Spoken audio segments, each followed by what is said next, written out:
Author Daniel Webb set the internet ablaze when he dropped his series of books, The House of Lazenby. Through creative storytelling mixed with complex themes, Daniel Webb set the tone of what Black excellence should look like. With Hollywood's desperation for original stories, the door has never been more open for The House of Lazenby to reach TV and theaters all across the globe. Grab your copies of the House of Lazenby series now. Link is in the description box. Before it hits theaters and TVs all across the world. The House of Lazenby by Daniel Webb. Link in the description now.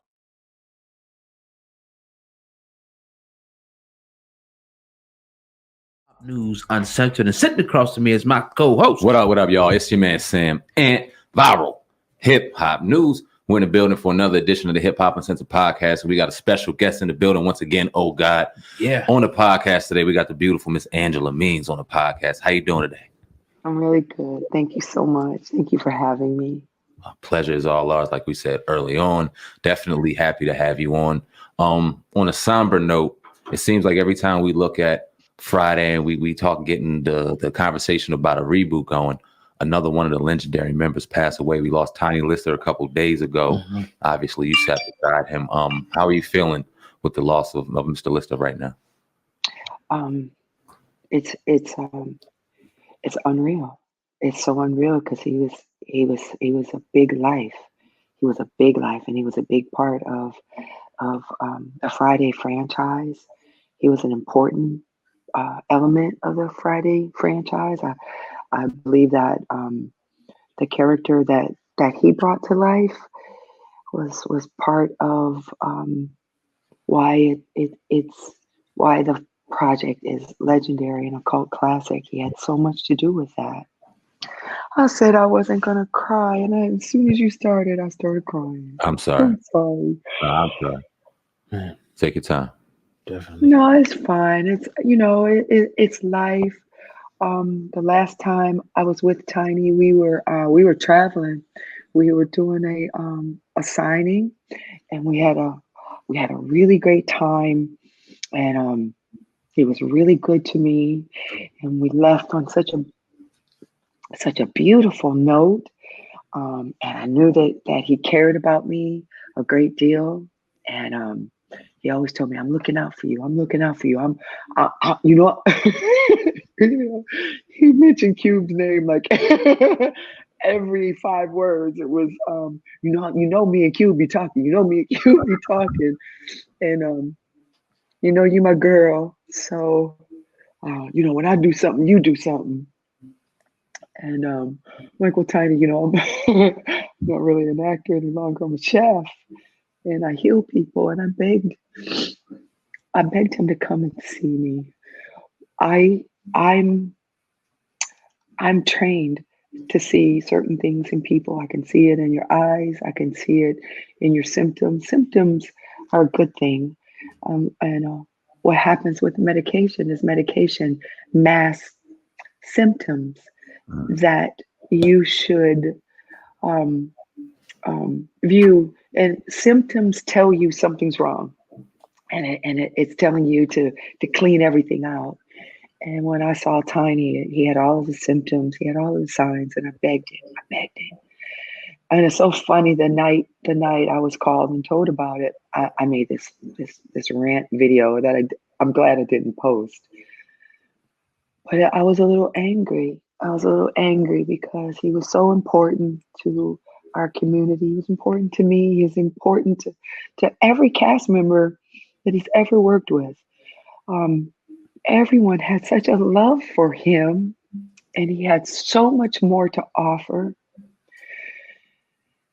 And the fact that I couldn't get through to him, and I've helped so many people, and I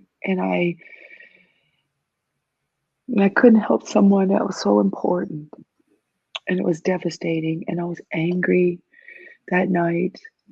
I was so angry because we don't have to die. And of those all disease comes from the end of your fork. And when you change your diet, you change your life. if we can all hold Dr. Sabi in higher regards, and if we all just listen to him, and particularly people of color, particularly people with melanin, you have to listen to Dr. Sabi. Nick Cannon has the documentary coming. He picked up where Nip left off on that documentary. But if we are to survive,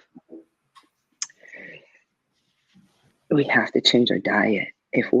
And once we do, we'll survive as a group, and things will become much clearer.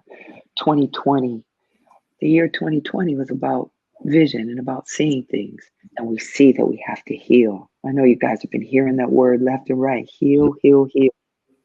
And 2020 allowed us to see that. So hopefully 2021, Jackfruit Cafe, that's the name of my company, Jackfruit Cafe. And we've done so many good things. I can't make claims. I don't want them coming after me, but I can tell you a lot of people are not sick because of the work that we do. Me in particular. I'm a farm girl, and I just went back to my roots when my son went to school at the University of Miami, and he's actually the all-time leading passer at the U. He quarterbacked from his freshman year through his junior year, and when he went to school, my body started getting I won't say disease, dis-ease. And I had all the symptoms, I had all of the things, and I knew I couldn't do this kid like this. He was on the other side of the country. I'm his only mom. We're close, and I couldn't get sick while he was doing his thing. So I just went back to my roots of fruits and vegetables, and it's like a miracle. Fruits and vegetables are like a miracle, but it's what God gave us. It's the reason they're sweet, because it's like God's candy. And when you eat fruit, you gorge on fruits and smoothies in the morning, your day is just can't nothing phase you. Can't nothing phase you. When you get to a certain point, nothing will phase you. And you clean your body out. You know, if that studio you're sitting in, if no one ever cleaned the outside inside of it, they only clean the outside, you never clean the inside, it's gonna be a hot ass mess up in there. And then somebody's gonna come, some savage is going to come and say, all that stuff in there, all that mold, oh, you got cancer all in here. Oh, look, all this bacteria. We're going to shoot it with some fire. You're like, wait a minute, you're going to burn the studio up. No, we know what we're doing. We know what we're doing. We do this all the time. So they shoot it with the radiation fire and they burn your shit up. And then they say, you burnt my studio up. Y'all burnt my studio up. No. That was the cancer that was in there that burnt your studio up. So we're sorry. No, move on to the next studio to burn up. Right. So if we just go back to what God gave us, berries and melon. And I just kept telling Tiny, okay, don't come see me, but just gorge on melons. If you're sick, gorge on melons. People say, oh, there's sugar. It's completely different than processed sugar. Yeah. Processed sugar is no good. Natural sugar is your energy. God made it sweet so you would eat it. God didn't make mistakes. And when people tell you fruit is bad, there's too much sugar, that's coming from mainstream. That's coming from mainstream. I'm living proof that berries will cure you. Melons will cure you. Heal you. I'm making claims I can get in trouble for it. That's great information. Definitely resonating, with both of us sitting here. I want you to go in a little more if you can for our audience. Who was Mr. Lister? What type of man was he? Because we often just see him, as the bully or the big imposing man, but who was he? Like, what was his demeanor like? What was it like being around Mr. Lister? I think we're smiling at them just thinking about being in his company. I would go. And I remember the first time I met him, and he was the heavy. He was the bad guy. But when I first met him, my heart was just like, oh my God, he's so sweet. He was so sweet. He was just like this big, he was just, I'm a big girl, so whenever he gave me a hug, it was cozy, it was comfy. And he gave the best hugs. He had the warmest smile and the warmest demeanor. He was a great actor because all that shit he used to do was an act. And he was a great actor, but he was a warm, caring individual. Whenever we saw one another, his thing was, how's the family? How's your son? He cared. He was just warm. He was just a warm, sweet thing. Um, I The first time we really kind of interacted, I was MC at a very famous comedy club where a lot of the Black comedians started in Atlanta, called the Comedy Act Theater. Mhm.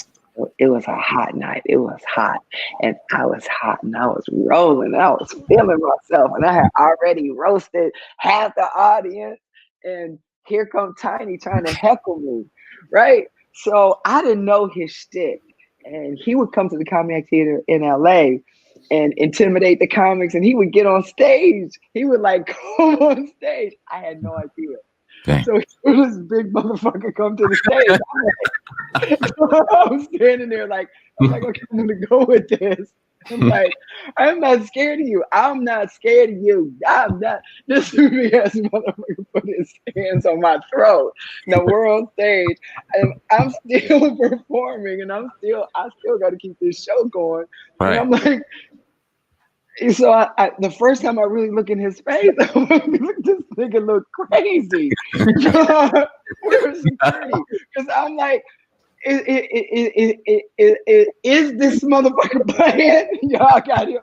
Look, I'm holding the mic, and I mean, and everyone's cracking up because I am aware of pop culture, but I really wasn't aware of his shtick, and that it was. But I was like, so I looked in his face, and I was just like, God damn! I like ugly niggers, but God damn, nigga. What's wrong with your eyes? The more I talked, the more he was squeezing my throat. I was like, if somebody don't come get this motherfucker. Then I made him laugh. And that broke the ice. He was laughing. He goes, you funny motherfucker. I was like, get your ass off my stage. All right, y'all, coming to the stage. And then afterwards, 3 years later, I played his leading lady. Felicia was his leading lady. Look, I'm still holding the microphone. Still on that jump. And when I got the job, it was he told me he was holding court one day. He was a big man with a big presence, and he liked to hold court. He liked to talk, and he liked to talk about God, and he liked to talk about good things, and he liked to encourage people, and he liked to leave gems and nuggets and tell people they're going to be okay. Right. And I remember walking up, and he was holding court one day, and he literally told me that I was at that time that I was the funniest female that he enjoyed watching on stage, and that it meant a lot once I really realized who he was and what he meant to not just our culture. Like, WWE ain't no joke. Those are, I mean, they're like Friday fans. They're everywhere. So, he left such a Debo. We all made the script was perfect. It was a perfect script. Mm-hmm. It had character arcs. The characters were all defined. It was I do have to take this call. I'm sorry. No, do you think? Sophie, is everything okay? Yes, I'm sorry about it. Been here. But yeah, man, we here on the Hip Hop Uncensored podcast. She's probably should have muted herself, but it's all good, man. We're getting it in with Angela Means. I think she's back now. Yeah, I'm sorry. That was the No. kitchen. So, you know, Debo, Debo is not it's a pronoun, it's a noun, it's a verb. I use it in when I talk about the digestive system. The itis is literally Debo. So the digestive system, when you overeat and when you eat things that you're not supposed to eat, the digestive system's trying to digest it, but it can't because you're not supposed to eat it and it doesn't have enough energy. Your whole body is just energy.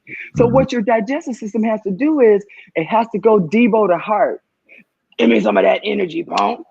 So now the heart is just like, oh shoot, here, take the shit. So now it's not enough. It's not enough energy to grind shit you're not supposed to eat. So now the digestive system is like, shit, brain, give me some of that energy. And it's like, oh shit, take it. So now we sitting up there half sleepy.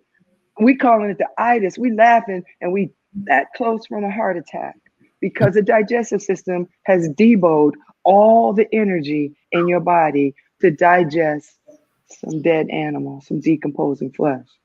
So he's part of American lexicon. And it was because of how Tiny Lister portrayed him. I don't think anybody else could have done that. Like being heavy was something that he really, really enjoyed. He set out to.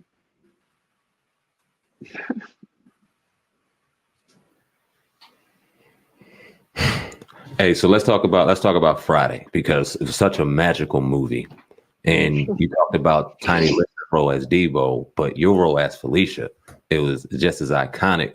It maybe not have went along with Friday After Next, and I know Debo didn't take his role into next Friday and then Friday After Next. But in that movie, legendary role. Talk about that. How did you fall into the role of Felicia? Well, I had a list when I got to Los Angeles from Atlanta, and I had modeled all up and down the East Coast. I did I got, I was grateful and honored to work with a lot of designers and do a lot of big, big, big shows, stateside. And I had a list and I did everything on my list. I was a series regular. I'm the mom in Cousin Skeeter, which is an iconic project in its own. It's the first and only Black live action puppet show. So we were groundbreaking in that with Megan Good, Bill Bellamy, Robert Rashad, and myself, and Rondell Sheridan. So I was a series regular. I did global ads. I did global media. I guest starred. I was a guest star on a drama. And one of the last things that I wanted to do was an interesting character. And when I read the script, the script just came over like a regular script, and my agent knew that I was looking for different things. I wanted everything to be different. The mom from Cousin Skeeter is completely different from Felicia. I'm the leading lady from House Party 3. Yeah. She's completely different from Kid's girlfriend. So when it came and I read it, I was like, I'm Felicia. I'm Felicia. I'm Felicia. I know this girl. And I want to create her. And I did. I put so much stuff. I wish I still had the bio. I knew that the project was going to be great. Prior to Friday, my favorite film was Uptown Saturday Night. And it's interesting that Friday and Saturday. But my favorite film was Uptown Saturday Night. And I never thought anything would eclipse it. And I kind of feel like, Cube and Pooh, the writers, had the energy, wanted to capture the energy from Uptown Saturday Night because it's very, very, very close. And when I read the script, it was right in the middle of the 90s in Los Angeles, and we were getting such a bad rap here in Los Angeles. Like all Black people was running around capping each other and rat-a-tat-tatting and putting each other on their backs. And it just wasn't the case. There was beautiful It was a beautiful life for Black America in the hood, and that's what what Friday captured. It showed another side of what the media was showing about Black Los Angeles, Black LA life. And yeah, there was the gang element, but there was also these very real people. Mhm. And when I read it, I was like, oh my God. Oh my God. Oh my God, y'all. So I went in and I did a lot of work. I did a lot of internal work. I became that bitch. Yeah. I was her. And I was working a little bit differently than everyone else. Like I said, I wrote a bio. Um, I wouldn't shower for days. Felicia wasn't Felicia wasn't a crackhead, but she smoked up your weed. Yeah. Felicia smoked your whole sack if you let her. Um, and something else too. Felicia wasn't a thief, and Debo knew that Felicia wasn't a thief. Debo had anger issues. He had childhood trauma that he was dealing with. He was bullied. You know, his father was a big man, and this was in my bio, and this was why. Wow. Um, and I had the way that I was working, the technique that I was using. I had to find something in Tiny Lister to fall in love with. I had to really, really feel love. I had to really feel it. And every character, like I was completely in love with Kid in House Party 3. Angela Means was completely and Mm. utterly in love with Kid. I mean, once the project was over, it was over. But love, where does love go? Does it really go anywhere? And it never left. It never left. I mean, I love Kid. I love the men that I was opposite. I found something in Rondell Sheraton to Mm. fall madly in love with, enough to marry. So I found something in Tiny to have a character, to play a character that would take that much abuse. Because my, in my world, Debo and Felicia are still together, Mm. and they made it. They made it. And Debo was not the man that jumped from woman to woman. That wasn't him. He was a bully, but he wasn't a womanizer. Um, he was abusive to me the whole time until our sons became of age, and they put him in his place. And after Debo and I birthed an entire defensive line. Whoa. He kept me pregnant for 13 years, and I'm a very wealthy woman now. So, and he ain't put his hands on me in 20 years. You feel me? Because all our babies' names start with D. You got DeMichael, D. Ray, DeAndre. You got they let Debo come in here and look at me crazy. Them niggas gonna wear him out. So yeah, we made it, but we made it by the grace of God. I love him and I love our family, and we about it. So And let me ask you this, Ms. Means. So what we saw on Friday was the comedy. We saw obviously you and Debo laying in the bed, with dirty drawers and all that shit, the funny stuff. But you're talking about something way more dynamic. So was there anything as far as taping was concerned that we may not have seen as fans that made the character of Felicia and the character of Debo a little more dynamic? So we saw some of that? no, this was just all the stuff that I had put into my bio, into Oh, Felicia's bio. So with the way that I was working, I created a character because the only thing that was on the page, Felicia loved this man so much that she was going around the neighborhood borrowing shit to keep him from stealing it. yeah. So that's why he she was was borrowing he stuff. had been casing their crib for a minute. So Mm. I went over there, and when you see me when I say yeah, and and I want to say, well, you either gonna give it to me or Debo gonna come take the motherfucker. So Mm. which one is it? So that's what was in all that stuff was in the bio. So that's what was motivating me as an actor. That's where I was coming from. Everything that I created in in my bio, and God, I wish I still had that bio, because I swear to God, I will auction that motherfucker off right now. I get a couple dollars. Because everybody seemed like everybody coming up off of the bio Felicia from me. But the dynamic was Felicia was a pivotal character who was meant to be laughed at.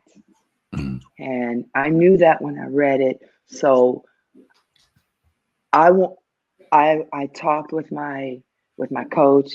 My husband at the time was a writer who was brilliant. And when he read the script, he said, "Yeah, do it. It has a clear beginning, middle, and end. The characters arc well." And on my wish list when I got to Los Angeles, like I said, one of the things that I wanted to do was an interesting character. And and when I read it, I was like, "Oh my God, that's my interesting character." And then the last thing on my list was mom, and I was 5 months pregnant at the Friday premiere. Wow. So make yourself a list.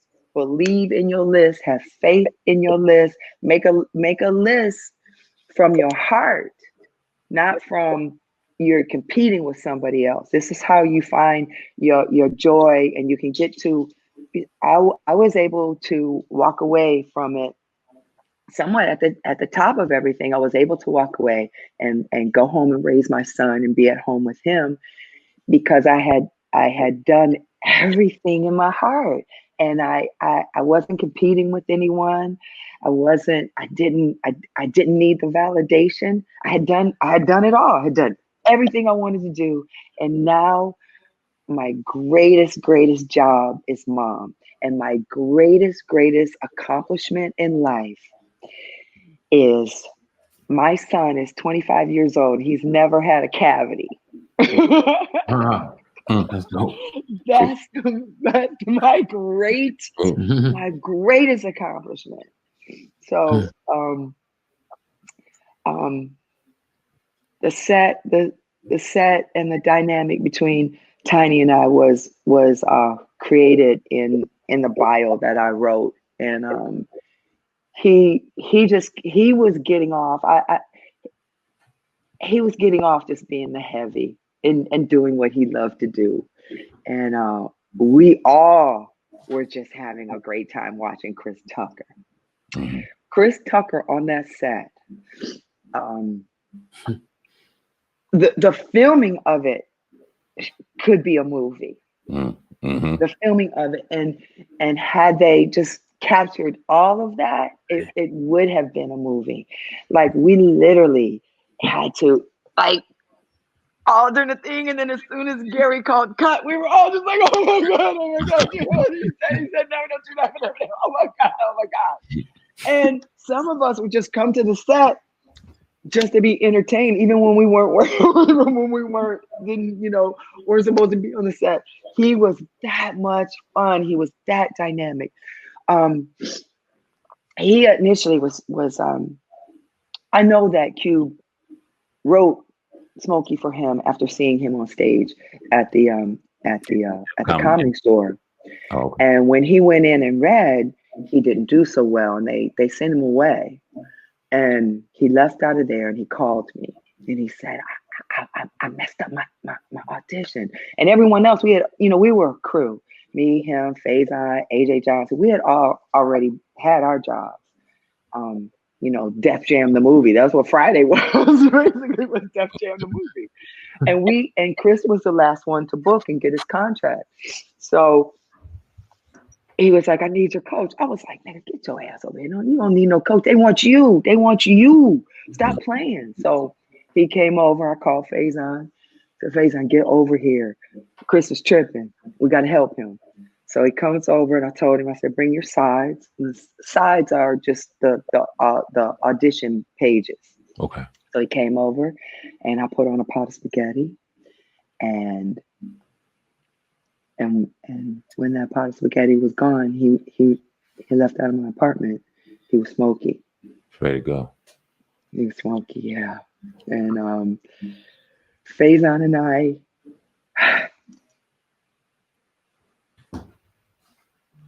sorry,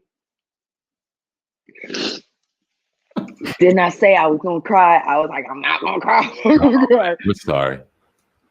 Faison and I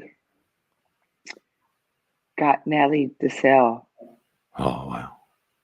to Robert Townsend. Faison and I have been angels and vilified too. We're some vilified angels. Huh? But we've graciously helped so many people. Nellie performed in a play that I wrote, and I casted her. And she was magnificent. She brought it to life. She brought it. And Faison came, and when he saw her, he was like, Robert's casting this Babs thing. She perfect. She is. I'm telling you, she perfect. I'm like, if you think that she can, I know that she can. I know that she can. Particularly if you have a talent like Halle Berry. The project's already greenlit. It's already, it needs someone like Natalie.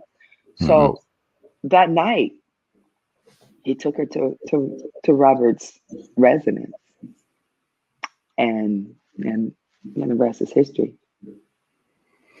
Wow. That's powerful. And another, iconic figure we have him back on the wall was John Witherspoon. We had the from Friday here.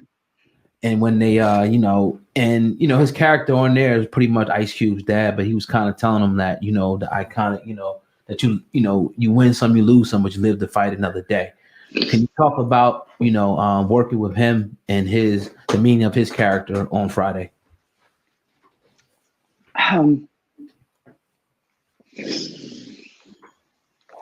He's a fellow Michigander. I was born in New York, but I was raised in Michigan. Okay. So there was familiarity, like David Allen Greer. He's from Detroit as well, and so when you're in their presence, you feel that familiar. When someone's from the same town, you feel home. You feel like home, and that's what he was so comforting to me always. His wife's name is Angela. Oh wow. And always a beautiful mentor, a beautiful presence. Watching him work was entertaining. He was an actor's actor. He was a comic.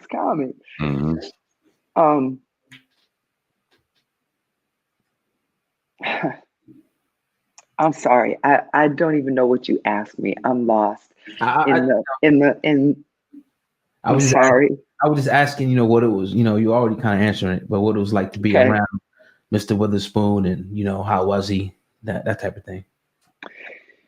He's just a beautiful, genuine soul. Him, Sinbad's from Michigan. Yeah. Please pray for my big brother.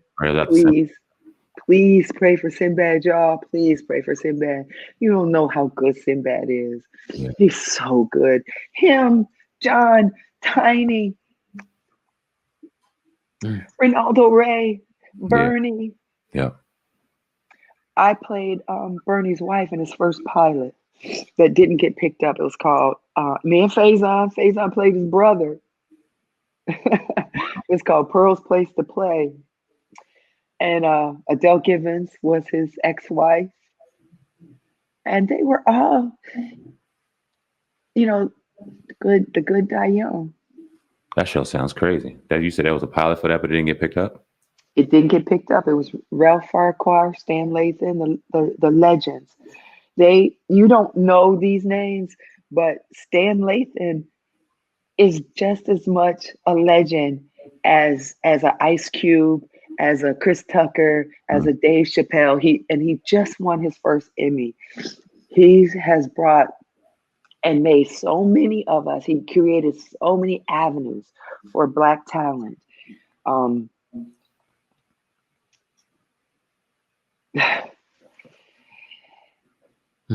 so sorry. I keep getting lost because I just can't believe that I'm sitting here and Tiny's not here anymore. It's still so new. And Bernie and Ronaldo Ray. Ronaldo Ray played my father in House Party 3, one of the best dinner scenes in cinematic history. He's House hilarious. Party 3 is one of the best. And Eric Meza, the director of that project, said, I want this to be the funniest scene that people have ever seen. And he let Ronaldo Ray and Bernie Mac, who also was in the Friday Mhm. project with me, Faison.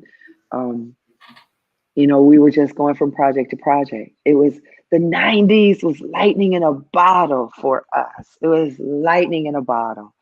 That's the way I always describe um, where we were. We had In Living Color, we had Martin, we had Def Jam, Yes. Mhm. and I was so blessed. I was right in the middle of all that shit. I was Yeah. right in the middle of it. I guest starred on Hanging with Mr. Cooper. Mhm. Um, Let's and talk. now I'm a vegan chef, and I knew then that comedy was medicine, but I know now that food is the real medicine and medicine is the real food. Yeah, let's talk about that. Let's talk about your restaurant, Jackfruit Cafe. I've been a vegan for 4 years now. So when you started talking about it, I was excited. I was like, we got to get through some stuff so I could talk about this vegan stuff right here. Jackfruit Cafe. I'm very excited to hear about that. Talk about it. Talk about its birth. Talk about how you came up with the idea, created the idea. I'll make a pretty mean vegan jackfruit spare rib and a couple things. Oh, Shit with my stuff. My son love it. But I want to hear your creation. I can't wait. it was all God. It was all God. It was all the universe. Um, I somewhat describe myself as Forrest Gump. Um, I just keep going, and I keep landing in places where I'm supposed to be, and I'm supposed to be in the vegan space because of how many people I've I've helped. I've helped quite a few people. Um, no, my life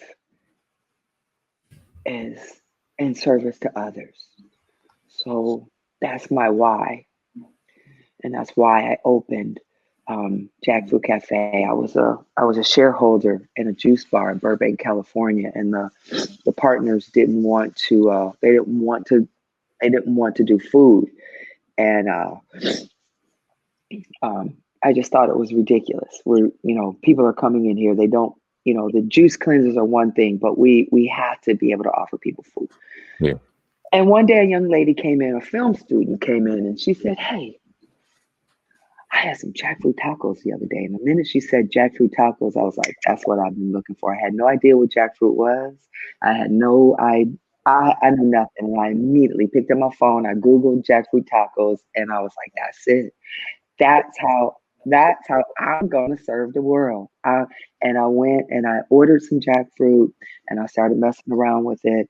And we were juice bar, so we didn't have an exhaust hood, so I couldn't cook. But I did a crock pot. I did jackfruit chili, Hmm. and it was flying out. And so then the partners proposed to sell the juice bar, and I left and I opened Jackfruit Cafe in the hood in a donut shop on Crenshaw. I was a mile from Nipsey's place, about a mile Wow. from Nipsey's place, and I knew that Felicia had given me a voice to take home to help our people. Yeah. And I knew that, okay, this is why it came back. I was like, why is Felicia coming back? Because that was, it was 25 years ago. Why, Angie? Why, Angie? Oh, by flesh. Hmm. That's why. And you have a voice now. And you're famous. So and you got some good information for people. And you can help people. Hmm. So I went to Crenshaw. I went to the neighborhood that supported me, the Comedy Act Theater, where the Comedy Act Theater was. So I went with a friend. She was playing her numbers. She was going to get her numbers at this donut shop in the hood where it'd be a line out the door to play your numbers, and they had a kitchen in there. Wasn't nobody using the kitchen, so what y'all doing with that kitchen? Don't you worry about that kitchen. That's what he did. I was Dang. like, no, seriously, what y'all doing with that kitchen? And they had just been sued for something, so he was very, very cautious. So he looked at me like, you ain't gonna do nothing with that kitchen. What you gonna do with that pretty face and walking up in here all sweet? You don't know nothing about no damn kitchen. Get your ass out of here. Basically, that's how he treated me. So I kept coming back. I kept coming back because I knew if I got on Crenshaw, that if I built it, they would come, and I could help a lot of people. And this was right when What the Health came out. So I came back and I softened him, and I said, and he said, okay. And I said, well, okay, good. How much? This dude told me $3,500. I was like, shit, okay, Yeah.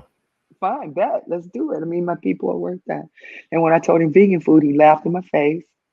And this dude thought that, so he took security first and last. The motherfucker took about $13,000 from me, and him and his partner had a bet that I would last 2 months. Damn. 6 months later, it's lines wrapped around the building. TMZ been in there 3 times. I'm on Entertainment Tonight. I'm on this. I'm on that. And now they're mad at me. Yeah. They thought they was gonna take 12 G's from me and be like, and I was gonna be like, oh, I can't make it. Oh, okay. Thanks for the opportunity. He even told me that. He was like, this is too much. This is too much. We thought you was gonna do maybe, $200-300 a day and go home, but no, not you. I told you when I came in here that I was really famous and that the Black community wanted to know about vegan food and that I was a really good cook and that people were going to like my food and it was going to keep coming back. I told him, but he looked at me and thought that, I was a prima donna. And didn't know I'm a farm girl. I was raised a field hand. I was raised in the middle of a cornfield, and I've been cooking for large groups since I was, before adolescence. I was picking beans. I'm used. My first job was to wake the rooster. Dang. Wake the rooster. Get your ass up. That's metaphoric. But, but that's how hard. Yeah. I've been working. So what I do right now, I guess it's super, super hard work, but I'll be in the middle of my day. I do 10, 12 hours easy. I'm backing off of it now. I'm not getting younger. I might be getting prettier. Definitely beautiful. Look at this vain British. But part of my diet, part of my diet keeps my skin, keeps my hair, keeps my smile, allows me to brush things off that I would otherwise be, giving somebody a piece of my mind. I'm able to give people my heart now. I'm able to check my temper. I still got a little bit of temper. I'm an only child that didn't have parents. So, and I was drugged up. I wasn't, a lot of Felicia is me.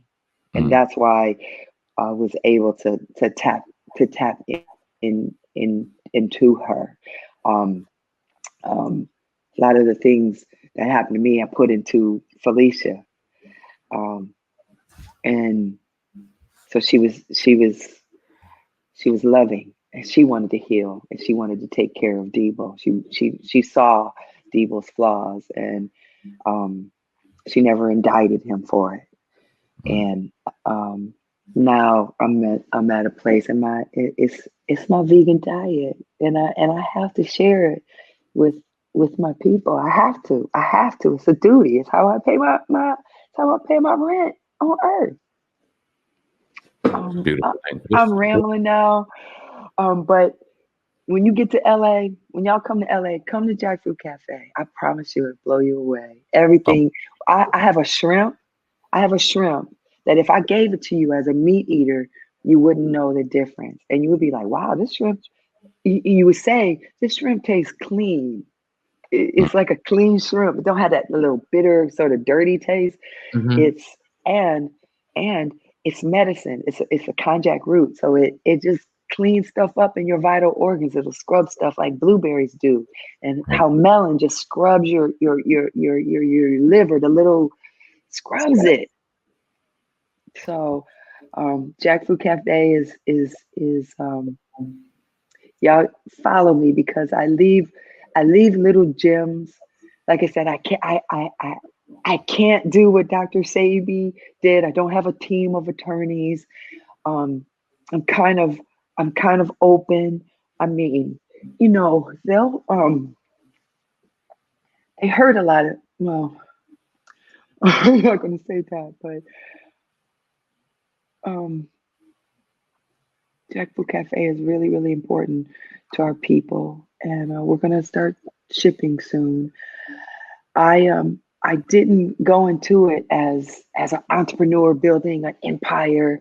I went into it as a stay-at-home mom that wanted to feed a bunch of elderly Black folks in the hood, and all of a sudden I land, on the front page news, and I'm featured here and I'm featured there, and then all of a sudden I had to get up my entrepreneur game.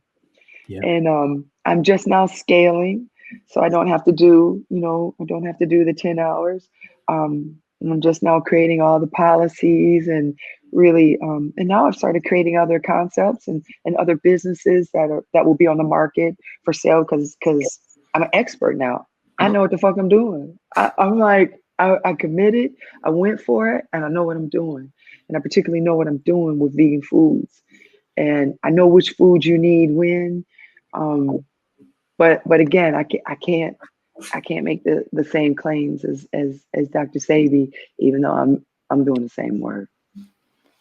Well, I can't wait. We went to see visited Nipsey's store a couple years ago, and definitely paid homage to that. We wish we knew you were there, because we definitely would have came down there. But we're gonna make it a priority to come check you out at Jackfruit Cafe. Oh. Looking very excited about that. What's the choice? The top thing on the menu over there? So our specialty really is our soul plate, which is it's the jackfruit in any flavor you want, particularly the jerk. The jerk is house made. It's a fruit base, it's pineapple base, and I throw my little stank on it. Wow. And so I would say the jerk soul bowl, and it comes with the jasmine rice topped with black eyed peas. It's got collard greens. It's got my mac and cheese is fire. My mac and cheese is fire. And it comes with mac and cheese and cornbread, and it's topped with a plantain. And you be eating and you be like, why am I dancing like this? Look at my foot. Oh my God. People, some of the reviews that I've gotten and some of the people that just love the food, and it really will blow your mind that, we got hoodwinked into thinking that we have to have this salt pork and these ham hocks and all this stuff in our food. And then we thought we was doing something with the smoked turkey. We're gonna be healthy with this smoked turkey. You okay? You okay? Okay, you're gonna eat some. The reality is, when you are eating a dead pig. Yep. That is the reality. And no matter if it's in the refrigerator, the freezer, whatever, the moment a living being with eyes and a consciousness and thoughts and memories die, the flesh starts decomposing. That's just it. So you're eating decomposing flesh. And it's acidic, and you can't digest it. You can't get it all out. So you got that decomposing flesh just laying inside little nooks and crannies. And it's the size of the head of a pin, but it's burning. It's acid, so it's burning and it's burning and it's burning. And then you start feeling all this discomfort. You get all these symptoms in your body saying, hey, something's wrong. Get some fruit and some melons and some berries in me. But no, we go to the medical community, and they give us more chemicals to mask the symptoms. Meanwhile, what's wrong is still wrong. You just don't feel the symptoms because now these chemicals have masked it, which you can't digest either. So now you got all these chemicals in you burning up your other vital organs, and you still have the decomposing flesh. And so then they say, "Ooh, it's cancer." And but this is what happens. Your body says, "Ooh, this is crazy. Something's crazy in here. All this bacteria, all this gook from from lotions, from the environment, from the decomposing flesh, from the shit we ain't supposed to eat." So the body is so smart. God knew this machine is so beautiful. So the body does this. It protects itself. It says, you know what? All this gook, and it's piling up. And the gook goes to the weakest part of your body, whether it's the breast, whether it's your throat, whether it's your colon, whether it's your brain. It's gonna start piling up. And then the body goes, you know what? Encapsulate it, and it creates a tumor. So until it can figure out how to get the shit out. That's where zits come from. It's just all that mucus just trying to get out of you. When you stop drinking cow pus, your zits go away. Just like that. They just go away. There's no vegans walking around with acne because we don't have mucus in our body. Acne is just the pus from what you're eating trying to get out. So I've lost my train of thought. Analogy. What was I saying? I was on a roll too. Yeah. No, you were breaking. So then, the tumor. So then the body creates a tumor, and it's trying to figure out how. So then now you got this little lump. It's like, oh my God, I got a lump. And you run to the doctor, and the doctor starts poking the lump. And the lump is like, stop poking me. I'm protecting you. Stop it. Stop poking me. I'm trying to figure this out. And the doctor says, oh, well, we did the biopsy. It's cancer. We're going to have to cut it. And the tumor's like, no, don't cut me. Just give me some blueberries and shrink me. But the doctor ain't going to give you no blueberries. The doctor's going to come in there and cut it. And then it's going to go. And then all the bacteria is going to come right back. When really all you had to do was eat. It is such a small amount of blueberries that you have to eat. Eat a handful of blueberries every day and watch what happens. Watch what happens. Eat your watermelon, eat your cantaloupe, eat your honeydew, and watch what happens. Watch what happens when you eat it. That's my story. Absolutely. Let's talk a little comedy. If you just transition a little comedy, because a lot of people may not know, but you are a stand-up comedian. You do your thing on the stage. We're seeing a lot of people. You've seen Dave Chappelle talking about independence on stage and getting HBO Max and Netflix to take down the Chappelle show, because obviously he's not being paid for that at all, let alone correctly. We've seen Monique vouch for female entitlement when it comes to comedy. Just talk about that as a whole and those two dynamics, if you don't mind. MTV came to me and asked me to host some little segment for a Friday reunion show, and they wanted Felicia to host it based on my comedy background and my ability to do it, and didn't want to pay me. Damn. And then they came back and said, well, will she work for $1,000? Will she work for $1,000? No. No, I'm not gonna work for $1,000.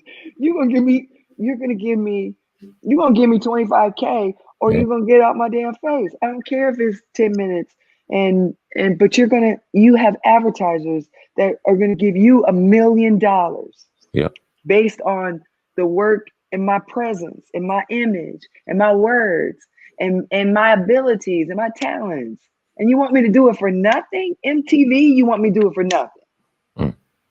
And then got, with attitude.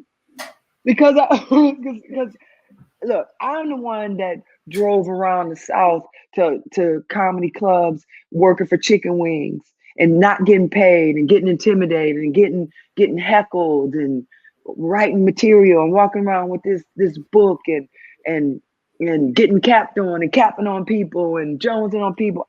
I did that. That wasn't easy. But I did that and I worked hard. I'm not giving it to MTV or nobody else. I'm not. There was really no,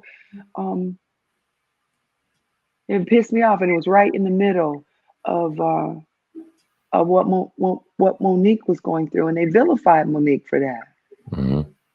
You know, um, and then they told me that we had to talk about Friday, and I said, well, okay, let me see how I can monetize this since y'all don't want to. And I told my agent, I said, well, tell them that they're going to have to put up the logo of Jackfruit Cafe, and we start with Jackfruit Cafe. And they said, absolutely not. That would be a what's the conflict of interest for any of the ads that they might be running.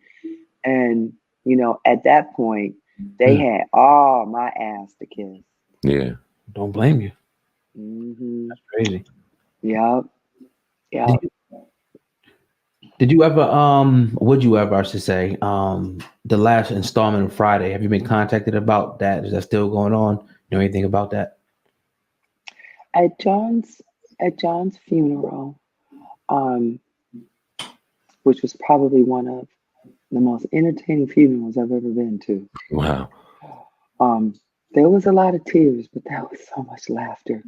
Yeah. Sean Wayans during that funeral out. He was amazing. David Letterman started the funeral. I was never contacted by the production company ever, and I still haven't after 25 years. I've never heard from any of them. Felicia, I was in their eyes. I was Felicia. I guess I brought it to but I was Felicia. If you saw the video that they did afterwards, something about California, it was something where they hijacked the plane. Mm. Every single cast member was invited except Felicia. So, my agent, she always like, that's their video. That's their video. What you gonna do? That's their video. And people are like, how you feel about not being in the second Friday? I mean, that's that man's movie. That's not my movie. What I'm gonna feel some kind of way. That's that man's movie. But at the funeral, Cube told us what was going on, and it's New Line Cinema holding up the project. But it's so fucked up that we got Friday the 13th. Where they at on Friday the 13th? They had Friday the 13th, 15th. They had Friday the 15th now. Motherfucker 200 years old, so make a movie. Right? Right? But they can make a horror film year after year after year. Right. But a comedy that makes everyone feel good has to jump through all these hoops. And the community has been begging for it. They've been begging for another Friday for 20 fucking years. And you tell me that New Line can't put a project out for the community that they built their company on? New Line Cinema built their company off of Black projects. Then they hit the big mainstream projects and forgot about us. There should have been a Friday every fucking year. There should have been a Friday. We should be at Friday 25 right now. And the next installment, the last one should have been everyone going to Pop's funeral. And the new film should be everyone going to Debo's funeral. Because these people are real. These were real people. They're not caricatures. These are real people, and it's a real slice of Los Angeles. And the reason that the project resonated so much was because these people were so real. Yeah. Why couldn't you give New Line Cinema? Why couldn't you give us more? Why couldn't you give our community more of this? Why couldn't you show this? Why not on a continuous basis? Why? You owe us that.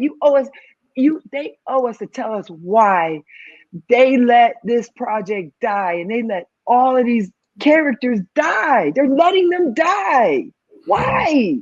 I want to know why. I want to know why. And I know, that project ain't gonna never get done. That project is nothing now. There's no Friday without Pops. Yeah. There's no Friday without Debo. Yeah. Not the kind of Friday that they were talking about doing with the original cast and where the original cast is now, unless the whole film is going to be in the cemetery. With Rev, the other dad dead, Ronaldo Ray is dead. John Witherspoon is dead. Yvette is dead. Michael Clark Duncan is dead. Yeah. Damn. That project is dead. And New Line Cinema murdered it. Wow. So I was gonna ask you, your beef and gripe wasn't with Ice Cube, but more so New Line Cinema. No. Oh God, no. I have only high regard for Cube. Cube, Okay. I'm grateful. Look, I'm you want to talk to me. Mm-hmm. Now you're talking to me. You're popular. You could talk to anybody, but you want to talk to me. And one of the reasons is because of a project that Ice Cube produced. I can't look at what I don't have. I have to look at what I do have. And what I do have is I portrayed an iconic character. And I can never say, fuck Cube. Cube didn't do enough for me. Yeah. Shit is that. Cube did good by me. Hey, I could have used a little bit more money. I could have used Come on now. John was right about the pay. I could use a little bit more money. But look, it gave me a voice and it gave me the ability to go get my money. Right. So now I ain't got no gripes with Cube, with Pooh, with the production company. It's New Line Cinema. New Line Cinema can eat a dick. Mm-hmm. Did you hear the saying a few years ago called "Bye Felicia"? Do you hear people saying that a lot? Yep. Did What? you ever think about trademarking that if you could? No, I didn't. I did try to and it was a small attempt. It really wasn't like, get me Cube on the phone now, and I'm not gonna stop until I talk to Cube. I did a little attempt to see if there was anything there, and our people just couldn't connect, and because I didn't know what it was. I was no longer in show business. I didn't know what it was. I didn't know what to do with it. I absolutely didn't know what it was. It was a conversation I had with a friend of mine. He called me, and when we got off the phone, he was like, "Bye, Felicia." And I was like, "Oh, nigga, you anxious? Like, what are you talking about?" And he was like, "Ange, Bye, Felicia is trending." Then I was like, "What's that?" He goes, "It was ancient." And he said, "Do you have a Twitter account?" And I was like, "I didn't even have a Twitter account." He stayed on the phone with me. He said, "No, I got to." He said, "Get your Twitter account. Do a Twitter account." He stayed on the phone with me. I got the Twitter account. He said, "Now put in the search, Bye Felicia." It was like every second. It was probably like thousands every second. Bye Felicia, hashtag Bye Felicia. I was like, and then I got scared. I was so scared. I was so scared. I thought that I knew that, I get backlash. People, there's bullies in the world. People bullied Felicia. People wanted to bully Felicia. People wanted to say nasty things to Felicia. I had to protect my son. I just didn't know what was going to happen. And I did have my people try to reach out to Cube to see if he wanted to, I was letting him know if there was some way that we could, what is this? Do you want to talk about this? I just wanted to pick his brain. It wasn't so much, hey, let's do a project. It was, how do I manage this? What do I do with this? He put out a Bye Felicia t-shirt. He didn't put Felicia in it. It was just him. But again, that's that man's that's that man's t-shirt. But I was thinking, damn, we could have did this. Threw you in there, gave you $4 or something. We seem to be having some technical difficulties with Miss Means right now. We'll get her back on momentarily on the podcast at Pop Out Podcast. Hour in to a phenomenal interview right now. Very excited. Miss Means, if you can hear us, we're having some technical difficulties. Can you hear us?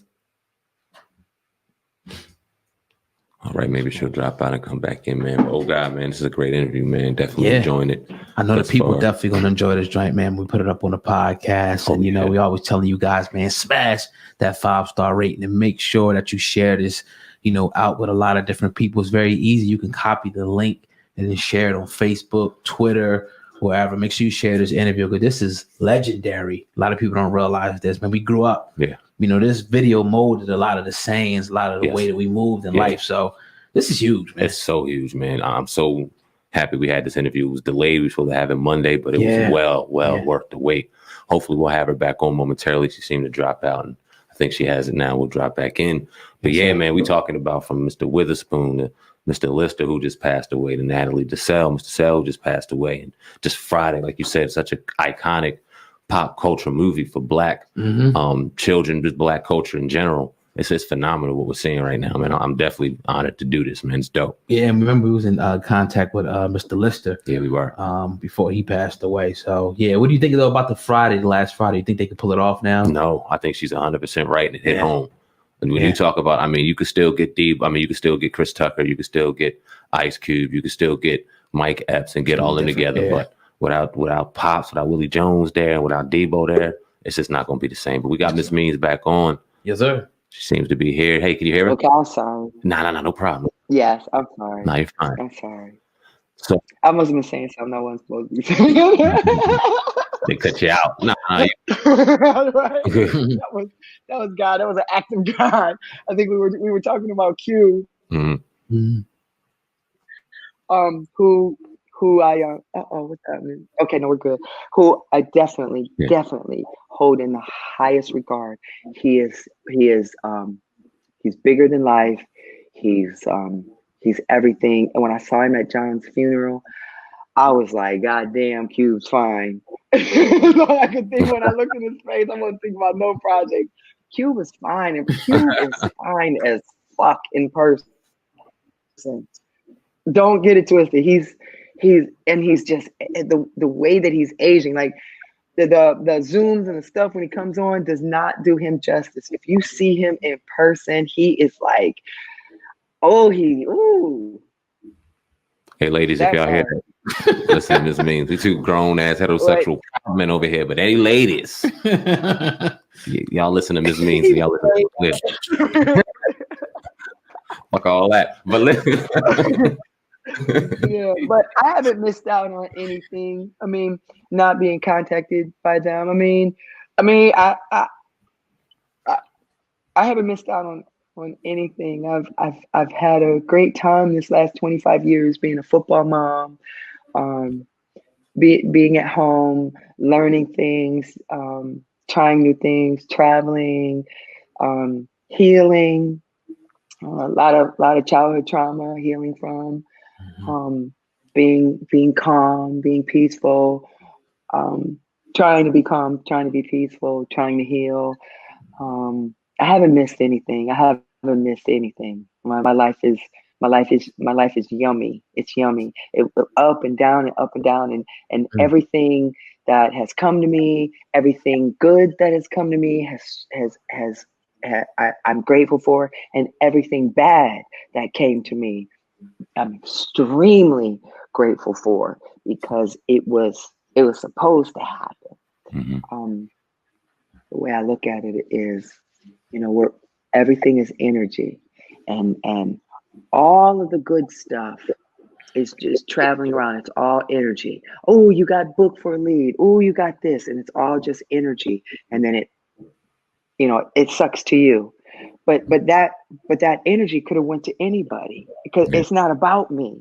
It's about the part. It's about Felicia. So the energy of Felicia found its way to me, just like the trauma that I've experienced. That was supposed to happen, whether it happened to me or somebody else. So I can't say, "Whoa, me, poor me, another one." It was supposed, that event was supposed to happen. And it was going to happen whether it happened to me or someone else. It just so happened that it was me, and I cannot personalize it and take it personal. It was just something that happened to me that was going to happen anyway. If that makes sense. And that's how we have to look at, particularly us, our community. Don't let the light skin fool you. Your eyes nigger. Yeah. We have to heal. And the best way to do that, particularly from childhood trauma, and a lot of us have it. And what we do is we remember it.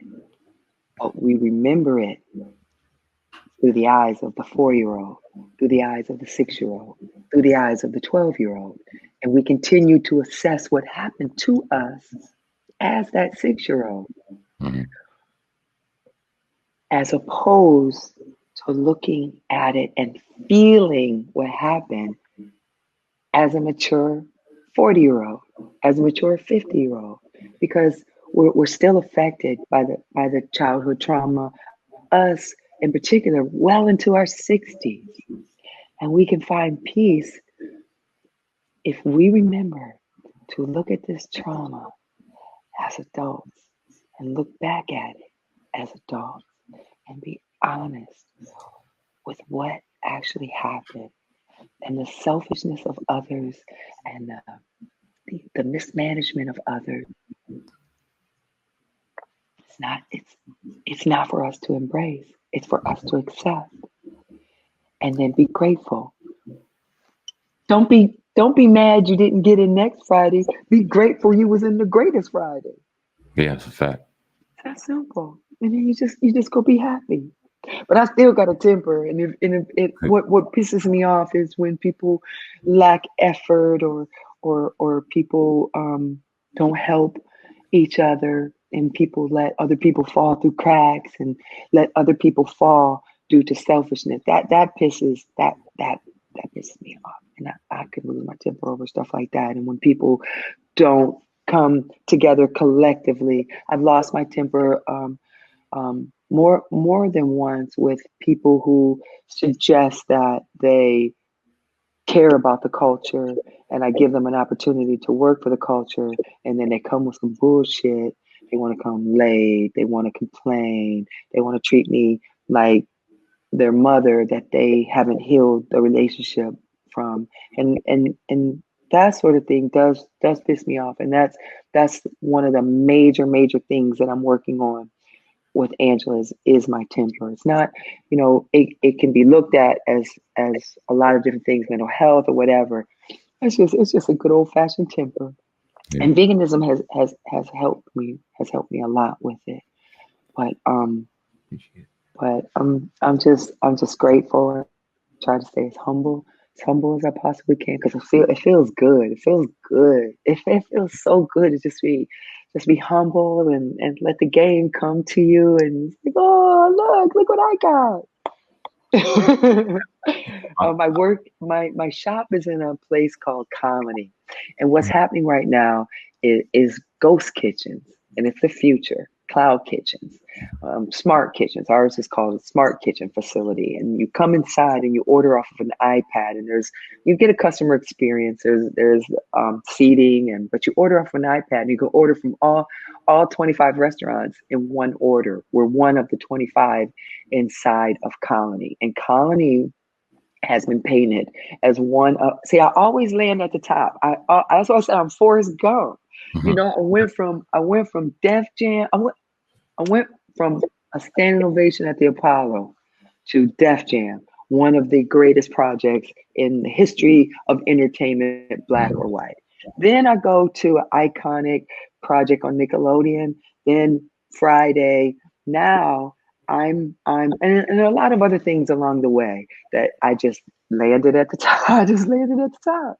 I think it's my heart, but Colony has been deemed one of the best smart kitchen facilities in on the face of the planet. It is so well run. It's so beautiful. The facility is so beautiful. The restaurants that are inside of it are amazing.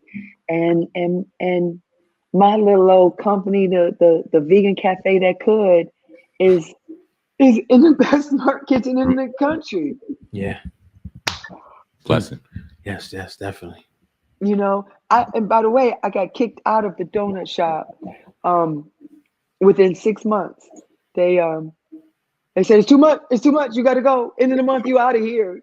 Mm. And I didn't want to fight with them, and um, um, I didn't want to put our people in any harm's way because they were pretty aggressive about getting me out of there. They didn't like all the people that were coming. So I can't be mad about that, and I wasn't. I was like, hey, bet deuces. Mm-hmm. I'm out. And I just kept stepping with my Forrest Gump mentality. Run, Angie, run. Mm-hmm. And I landed back up at the top. And I landed with the two owners are 30 years old. They broke ground on Colony. They were 28. They're Olympic swimmers. No. And they're the address is my birthday. I was a swimmer, and it's one of my traumas not being able to swim. And the hallway inside of Colony is a long, it looks like a lap. It looks like a lane. And when we first started, Jackfruit Cafe is one of the top performers in Colony. And I remember coming down that long hallway that looks like a lap pool, and all these Olympic swimmers being at the end of that hallway, like, here she go, here she go. And yes, I didn't get to swim in the Olympics, but I got to feel what it's like to have an Olympic teammate. Mm-hmm. Beautiful. So I can't be hateful and mad that I didn't get to swim in the Olympics. I'm so grateful for that moment. And they're all fine. They're all gorgeous. And I can draw from that. I can draw from, and I feel like every time I came down that hallway, like I was swimming in the Olympics. Man. And I got to feel it. My teammates are Olympic swimmers. Beautiful. We definitely appreciate all the wealth of knowledge we just received. Absolutely. I got my final question would be to you, the importance of media and supporting Black media. You talked about the culture a lot throughout our hour plus conversation. And we see a lot of negativity going on throughout media, in particular when it comes to Black personalities within media. But we see you coming on a platform like ours and seeing more celebrities going independent platforms, and it's such a breath of fresh air. Talk about the importance of that. Well, I just think it's important for Black people to support Black people. Mm-hmm. And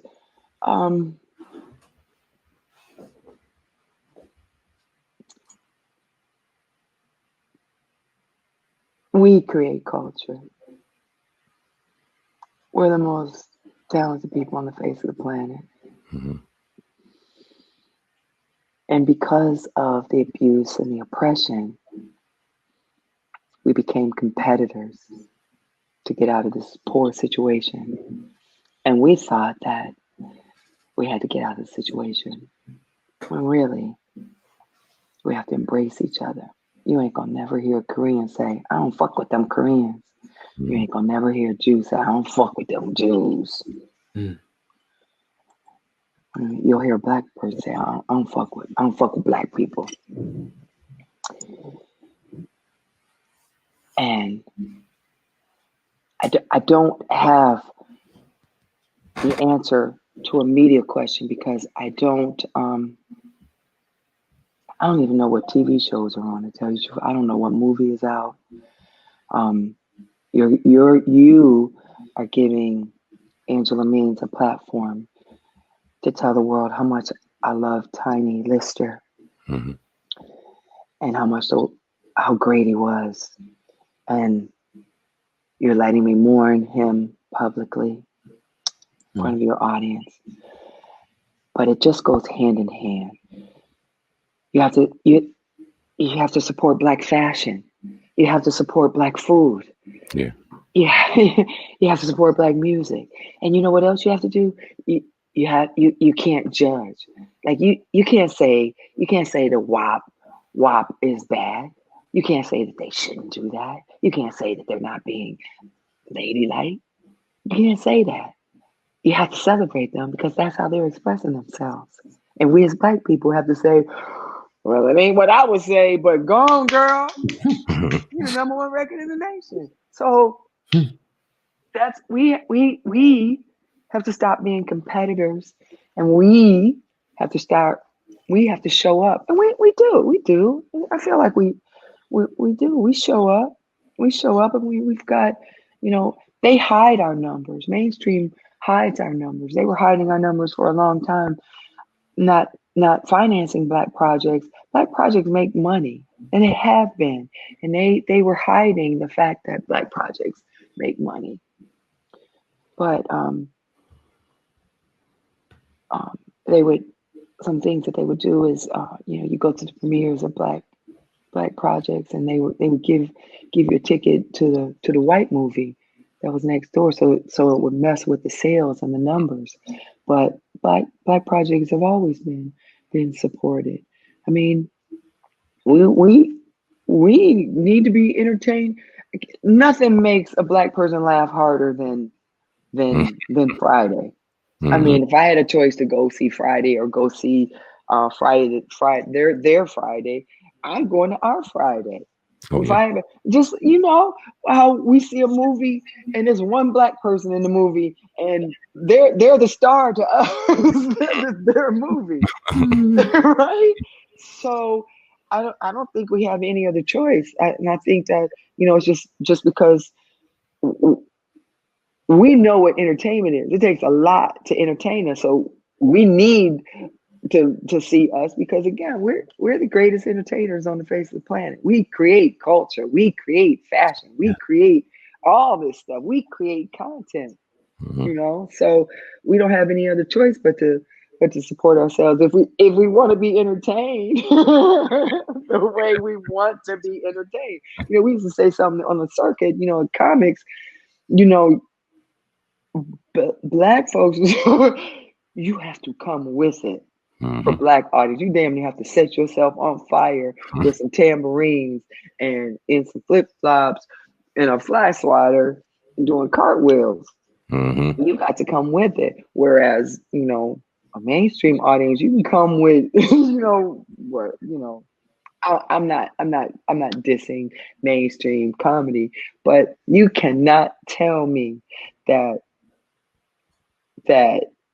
if there's a Def Jam on HBO and it's urban, is niggas telling jokes. Yep. You can't tell me that niggas ain't gonna watch that and they're gonna watch the comedy show on MTV.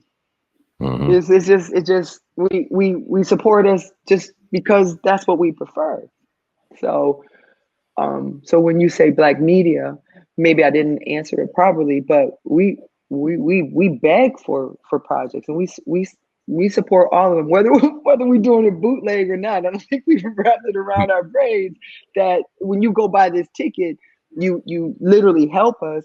But hey, Black folks is watching Black projects. Absolutely. Definitely. Appreciate your perspective, guy. You got Yeah, definitely appreciate your time, Miss Angela Means, the beautiful Miss Angela Means. Sorry it was on such a somber note with Mr. Lister obviously passing away a couple of days ago. We still appreciate your candidness, your time, and just your beautiful way you reflected. Thank you very much. Is there anything, your lasting remarks before we conclude the interview? The floor is yours. Felicia loves Debo forever. Powerful. Okay, bye, Felicia. Miss Angela Means on the podcast. Y'all salute. Hit that like button at 5-star rating. Thank you very much. Appreciate it. Take care. Thank you. Bye-bye.